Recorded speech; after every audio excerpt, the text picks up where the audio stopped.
A very good day to you, ladies and gentlemen. Welcome to another episode of the Candid Talk here on Herman Manyora's YouTube channel. My name is Evans Okin and I'm here with the Prof. Herman Manyora. Prof, how are you? Fine, thank you. The opposition is actually coming up with a new strategy on how to ensure that they deal with President William Ruto and what they call impunity that is being practiced in this country. Yes. Remember a week ago or so, there was this commission that was formed by them. They are calling it a People's Commission for Restorative Justice. And they're saying here that they are collecting data and documenting all the ills that is being perpetrated by this regime. And they're going to make sure that the government is held accountable by the end of the day, and even threatening to sue the president at the International Court of Justice, or rather the International Criminal Court at The Hague. Look at this. Do you think that this is the best way through which we can seek accountability on what is taking place in this country as a people? Would this commission help? I think in the environment we have in this country, that cannot really help and it can't work. However, it is good to document the atrocities being committed by whoever is doing it for future action. You cannot action anything when the current regime is in power. It will defeat logic because they will not accept, obviously. Okay. I just hope that they are not making that a very big thing. You know, when you make something big, you focus your attention to that thing. And that attention is being removed from another thing. Focus today for the opposition should be how to get power. Yes. Once you get power, you'll do all those things. Okay. Yeah. You can't do those things without power. You have to get power first. Are you therefore trying to tell us that it was premature of them to actually launch that particular commission? No, it's good for purpose of documentation and warning people that some of the things they are doing, they'll pay for them. It's good. Let people know that in the fullness of time, they will have to pay for some of these atrocities. Okay. As individuals. Yeah. The cover of all will be removed. It will be you and the law, locally or internationally. It's good for people to know. It's good to have these things documented properly. But in terms of implementing, in terms of the worth, I'm just doubting that it has any worth right now. In terms of, can you action it? Can you do something real? You cannot. So give it minimal attention. It's a good thing, but don't think this is a very important thing for now. Yeah. Do you believe that it would be easier and possible for them to actually achieve the intended purpose of this particular people-led commissioner? It's difficult. It has never been easy anywhere in the world. Truth and justice, truth and reconciliation, blah, blah, blah. It's never a very easy thing. It calls for creating an environment where people open up, where people are willing to listen, to understand, and even to forgive. But if you are just doing one arm, it has many arms. If you just one arm to bang, to hit at those who have committed atrocities, it doesn't. They're saying this is not a government-led. Of course, we've had TJRC back then. If you look at TJRC and you compare it to this new commission that has been launched here, they're saying this is now some sort of a people-owned. While TJRC, they tend to link it to the government, and that is why they are saying that some of the functions of that particular commission back then was crippled because it was the very government that now wants to investigate. And you know why I'm saying government? Yes. Power. You need instruments of government to get some information. Okay. You need some agencies of government to collect some information, to retrieve some information. So you need power to get that information. Okay? You need assurance. People will refuse to talk to you because they fear government. So you know this is the guy who has the information about killings, but he will not give you. But if you had the power, you now give that person the assurance and the confidence that all is well. Then they will open up. You also need power to execute whatever you want to execute. Okay. Whatever you want to implement. You can't implement if you are not government. So that's why I'm saying, seek ye, as Nkrumah said, the political kingdom. Okay. Yeah, let them seek the political. This to me, I'm hesitant. I hesitate to call it side shows. These are just side shows. Yeah. Okay. Let them concentrate on getting power from Ruto. Once you get power, don't get drunk with that power. Don't forget your promises. Don't forget where you came from. Eyes on the ball. Then establish that commission. Give it the necessary power and a mandate. Be willing to implement the recommendations. The people For now, it's just side shows. The people who are actually looking at the situation in the country, and they're saying, look, it is true that there are excesses and extrajudicial activities that are taking place in the country, things which can actually be described as maybe crimes against humanity when you look at what has been happening in the country in the recent past. And they're looking at, in as much as it's, according to them, you're saying here that, according to you, that they should first of all seek power. For them, it would be like the only way, one of the ways, rather, through which they would resonate well with the people is through formation of this particular commission. And at least people would feel that the opposition is doing something to fight for the people, and therefore that would kind of endear people to them. Do you think that this will work? At this stage, you show intent. You don't pretend you can do. Okay. You show intent. You say, top on the list of the things we want to do is to make sure no police officer will be misused to kill another Kenyan. No judge will cover government in future. So when we get power, the lessons we shall send out. You see how politics is done? That way people believe you can do something, you get power. Don't pretend you want to do something now and you have no power to do it. Say, when we get power, the way we will deal with these police people who are killing Kenyans. Judges who are covering up for the government. And so on and so forth. You know, constitutional office holders who are allowing themselves to be used by government. And you mention them. And then now you say, within 6 months,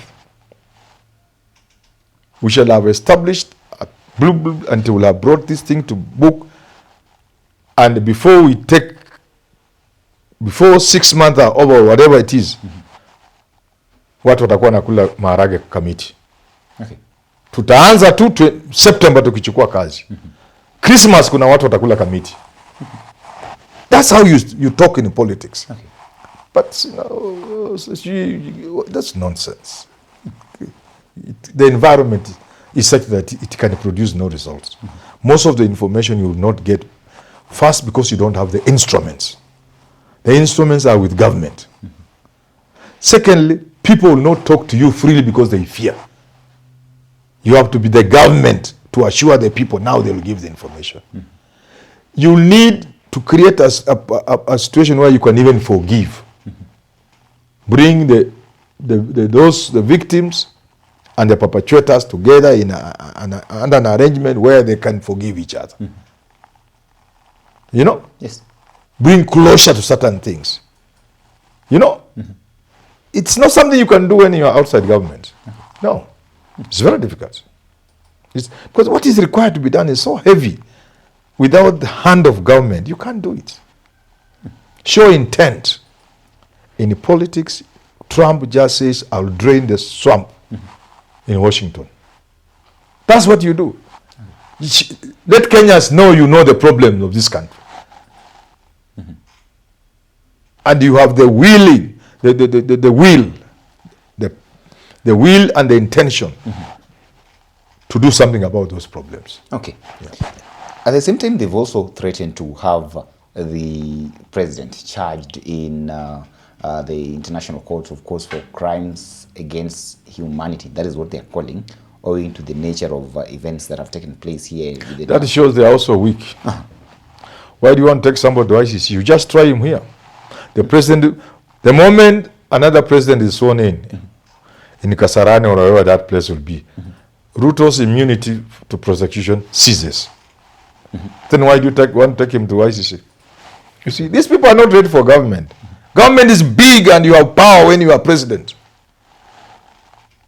Hatuchukue Mkenya upeleka ICC, so you are admitting you are useless. So these guys are not ready to be power. The Ruto will beat them. They are not ready. Sure, you should, when Obama was campaigning against the late, very powerful man who gave a very good speech, John McCain, of the Republican Party in America, it got to a point where he looked presidential and he called a press conference and he was talking like he was red president. The McCain team really complained. You must show you are heading towards being president, taking over power, and begin to show the people the sort of things you are doing when you are now president, before you become president. When you tell people we shall take Ruto to the Hague, that shows you are weak. You don't trust yourself. You don't believe you have power as president. You don't trust the systems in this country can work. Even when we took Ruto and Huru and the rest to the Hague at ICC, ICC at the Hague, the first thing we were asked to do was to create the necessary, to make the necessary arrangement to try them in Kenya. And this was taken to Parliament and it failed. There was a bill taken to, motion or bill taken to Parliament so that Kenya could convince Rome, the ICC, that we could do it ourselves.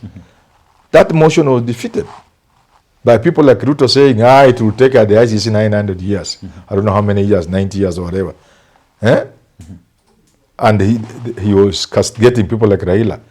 Why are you pushing for this tribunal in Parliament? Don't be vague. Go to the Hague. Don't threaten us. Take us there. Forget about these things you want to do here. That is the truth. That is, history bears me what I'm saying is correct. Okay. So in other words, for somebody who aspires to be president, to show meekness, I mean to say that we will take Ruto to the Hague, is to show meekness. He's not prepared to be president. Who said that? Who is it? The team or one individual? Who said that they will take Ruto to the Hague? Of course, that was the team. The team, then in that team, there's nobody. That is what they are actually They can't be president. Nobody from there can be president. I want to announce to them, you are not presidential. So a president is a powerful person. Say, we shall try Ruto. We shall put him to jail. That's what people want to hear. Don't say you take Ruto to the Hague. Okay. That thing was made by Wazungu for Africans. So if those people don't even know that America has not even signed, that you can't take people like Israel there. These big nations, you can't. They did not sign the Rome Statute. They are the ones who engineered it, sponsored it, financed it, but they never signed it. Okay.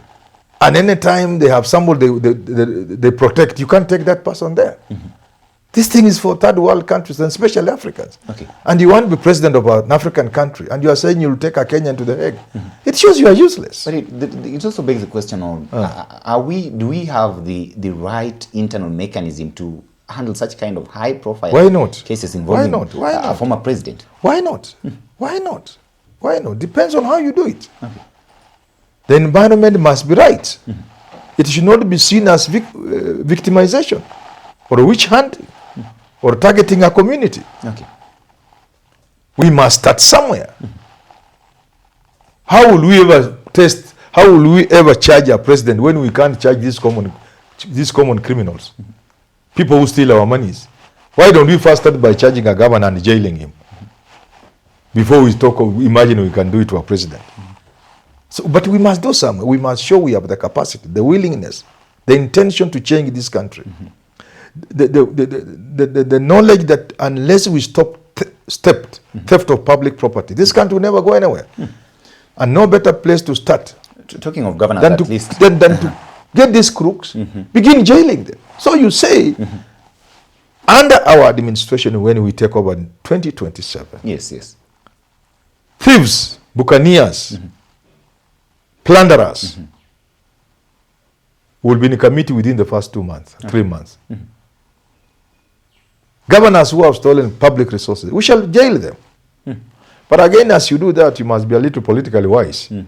These guys can also gang up against you. So those are the decisions I keep saying. Okay. You require to think through. And that's why the opposition, if they think becoming president is a walk in the park, Let them go on dreaming. It's not easy to become president. Talking about trying governance, of course, Baba Yao is serving. He's not a governor. And he was given a very, he was a governor. Baba Yao, my friend Baba Yao is a Kikuyu. That's why he's in jail. If he was not a Kikuyu, he would not be in jail. Okay. Ask me why. Why? He was given option of fine. A Kikuyu cannot imagine paying that money. Badala ya kule maharagwe, hawezi lipa. Kama ni Mjaluo angekuwa amelipa hiyo faili ametoka. Yeah. In fact, the terms, the sentence was too lenient. People are not happy with that sentence. It was too lenient. Yeah, it was too lenient. I don't have the details, but it's like you steal 500 and you ask to pay 200. Yeah, actually. Something like that. When the law says times 7. Once it is proved you plundered 500 million, it's supposed to be 350, how many? 3.5 billion. I remember remotely, but the thing I can remember without a doubt that it was in the sentence It was actually low. was that it was too low. People are not happy with that sentence. So Baba Yao, my friend, is in jail because he's a Kikuyu. He can't imagine moving hiyo million alipe hizo mamilion hawezi. Mkikuyu anasema acha. Isiwezi. Hii acha ikae. Yeah. But if it was any other person who would pay the fine because he has the money. Yeah. So the jail I'm talking about is not a joke. Actually, I'm saying you get a governor, we go for him, the money he has stolen, first we recover the money and jail him. Actually, what you're saying actually makes sense because I saw Governor Obado also entered into some sort of arrangement with the EACC to negotiate on how they can recover some of the amount of money that he had actually. You steal 3 billion from the county. We get everything from you. If you are staying in Karen, you go to Dandora. That's where you leave your family as you go to committee. Okay. So we cannot leave your family in Karen as we jail you for a short time. We should tell you, we'll jail you, we'll get all our money, and family itatoka Karen, itaenda Eastlands. So talking about Okay. Getting back to President William Ruto and the quest for accountability here with the opposition heading that particular quest. First of all, make me understand this.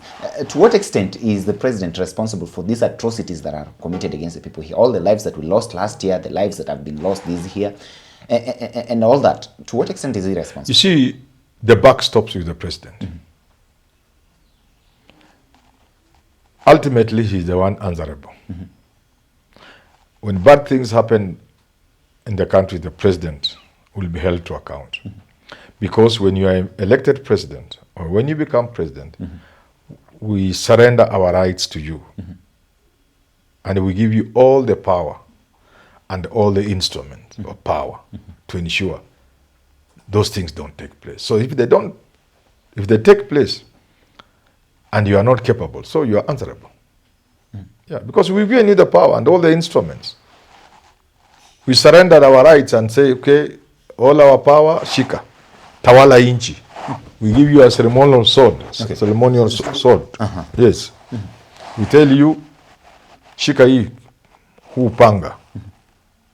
Shibabi. Okay. Yes. So nakupatia jeshi, when ni jeshi mkuu. Okay.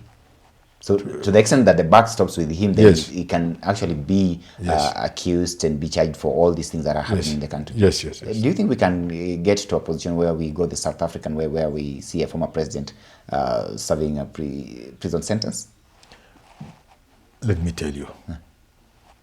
And I have nothing, I'm not talking about Ruto, but I'm saying this. I'm saying this. A time is coming, not so long from now, in my lifetime. Not your lifetime, in my lifetime. When our prisons will be home to these people. These people. Hawawezi hawa. Hawa walimu wakuu, principals who are enriching themselves, squandering money paid, causing parents to sell things, sometimes the only cow they have, selling part of their land to pay school fees and other levies for principals to be rich. Students stopping their education to become common thieves because the principals have messed the schools because they want money, they will go to jail. All these governors who are using money like it's theirs, they will go to jail. They will be in jail. All these people right up top, they will go to jail. That I can, I'm not a prophet, but take it from me. Anybody who is plundering public resources today, yesterday, they will end up in jail. Some of them will be 80 years, 7, lakini wataingia jela. That's where the country is headed. That is where the world is headed. That is a mood, and you cannot change it. Let me tell you why. My age mates can try to hoodwink the young people and call them future leaders. My age mates will try to cling to power. 2027, 2032. But let me tell you, by 2037, at the very latest, over 70% of leaders in this country will be these Gen Zs. That anybody should believe and take to the bank. In another 10 years or so, the people who will be calling the shots in this country, be it in schools, heading schools, be it in parliament, where you are going to be finding 21, 25, 24-year-old MPs are the majority, be it in the county assemblies, be it senators, be it governors. In 10, 15 years, those are the people who are going to lead this country. And they will not continue with the nonsense that is in this country. They will jail all of us without mercy. That is the world we are going into, and it's not Kenya. So I putting all the thieves on notice. Eat while it lasts. Okay. Utamalizia committee. I hope you will not find yourself in committee. I've never eaten anybody's thing. And if I have, I'll join them. Because I'm not immune to anything. I'm just a Kenyan. Okay. I could think I've not done something wrong. Kumbe I've done one or two and I've forgotten, even me. And I'm not talking about myself. I'm just talking about the situation as it is. Okay. Some of the things that are happening in the country today and the world, I have told people they will happen, and they have told me I was daydreaming. Now I meet people telling Manyora, what were you saying? Let me tell you. Some of these jobs you see, beautiful jobs, people are not applying for them. Because people are attracted to these jobs. Because stealing is very easy. It has become more difficult. Now it's becoming more difficult to steal. Even a principal today in a school, he can't steal the way a principal was stealing last year, 10 years ago. They can't. You have to be very innovative, very creative to be able to steal school funds. A vice chancellor, you see these universities, how they have collapsed. Because the money was there. The vice chancellor was a king. The university was the vice chancellor. The vice chancellor was the university. He was a god. He was everything. Today, let somebody make you a VC and you try. It will not work. You see the shenanigans going on in these universities today. In other words, the world is changing. The world is changing, and is changing so fast and irreversibly that the people to be in jail in another 10 years will be the people you are talking about. So don't look at Ruto. No, Ruto is just one. All these people you see around you, and don't go up. I've used a very small example of principles. Those are the people who will be the majority in the prison. Okay. Yeah. Ladies and gentlemen, we wish that we live to see that particular moment. Weigh in and tell us what you actually think about the quest for opposition, for accountability from President William Ruto, and of course their effort to ensure that Kenyans are treated in the best and just way in this country. Till we have this conversation again, have yourself a lovely day. Thank you for watching. My name is Evans Okini.